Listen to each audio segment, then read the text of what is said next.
Hey guys, so I did say I wouldn't make another video on Russell Brand, but times have changed. So to me, this isn't even about Russell Brand. I think I've said in other videos, I never really liked Russell Brand, and I think that a lot of people are getting emotionally lost on this particular man and not what this represents. And we have to see clearly beyond emotional reactions to one particular person and see this as the bigger picture thing, which is how I see it. So I'm not really in for an argument on did he do it, did he not do it. That's not really part of my assessment on this whole thing. But of course I had to jump on and make a video because a member of the UK Parliament has actually contacted, as most of you probably know now, multiple different social media channels and asked them if they are allowing Russell Brand to get money from their platform for his content. Now, at this point, we must acknowledge that his content has absolutely nothing that would incite any crime, violence. You know, his content is mostly anti-farmer, anti-government, questioning things, and spiritual. There's nothing in his videos that are inciting a crime. If there was, I'd have a slightly different stance on this than I do with the content that he puts out. So in my opinion, this is a huge overreach of the British government, and I think it is backfiring for them massively. I think a lot of this is backfiring. I think if they handled this whole thing differently, then everything would be very different. But there's a lot of people asking a lot of questions, and quite rightly so. Why now? Why when he's making this content? Why do you want to take this person's stuff offline when it has nothing insightful or criminal in these videos? Why not just let the legal system handle this and keep it separate? And I actually, I follow some criminals. There's a guy, I don't support their crimes, but there's a guy called Ross Ulbricht, and I'm kind of intrigued in his case. And he's somebody that was the founder of the platform Silk Road, and he is serving life imprisonment.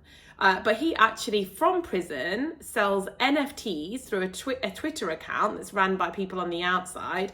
And he sold one for £6 million that goes partly towards like a charity to do with prisons, and partly towards funding his appeals. And he's allowed to do that. Yet suddenly we have got to be okay that someone's entire platform can be demonetized because of a crime they've not even been found guilty of. And I think this is the main point here. It's like such an overreach that the government has decided to get involved and contact various social media platforms to try and dictate to them that one of their own citizens can't monetize content on their platforms. To me, these things separate. If somebody is guilty of a crime, I absolutely, put them through the legal system. They can't access that money while they're in jail. If they go to jail, fines. But that should not change what a person in the outside world is able to monetize their content, as long as that content is not criminal of nature, which it is not. It is unconstitutional. And what's very, very important and interesting is the reply from Rumble, which they published on their Twitter. And I'm going to read a little bit out. So today we received an extremely disturbing letter from a committee chair in the UK Parliament. And it goes on to say, we regard it as deeply inappropriate and dangerous that the UK Parliament would attempt to control who is allowed to speak on our platform or earn a living from doing so. Singling out an individual and demanding his ban is even more disturbing given the absence of any connection between the allegations and his content on Rumble. We don't agree with the behaviour of many Rumble creators, but we refuse to penalise them for actions that have nothing to do with our platform. Although it may be politically and socially easier for Rumble to join a cancel culture mob, doing so would be a violation of our company's values and mission. We emphatically reject the UK Parliament's demands. Wow. I'm quite excited about all of this going on at the moment. I mean, I'm not excited about the crimes. I'm not excited about what's going on. I actually said in other videos that I'm not really keen on Russell Brand. And I do absolutely think the way that he treated women back in the day was not right. He's come out and said that himself.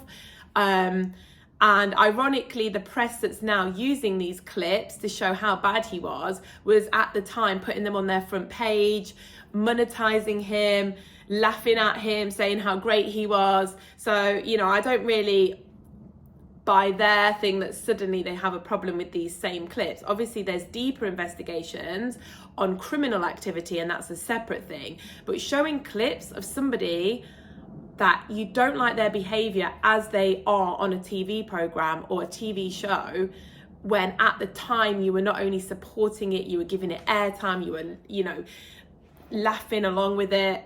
You've got to question those people, right? Why now? Why suddenly?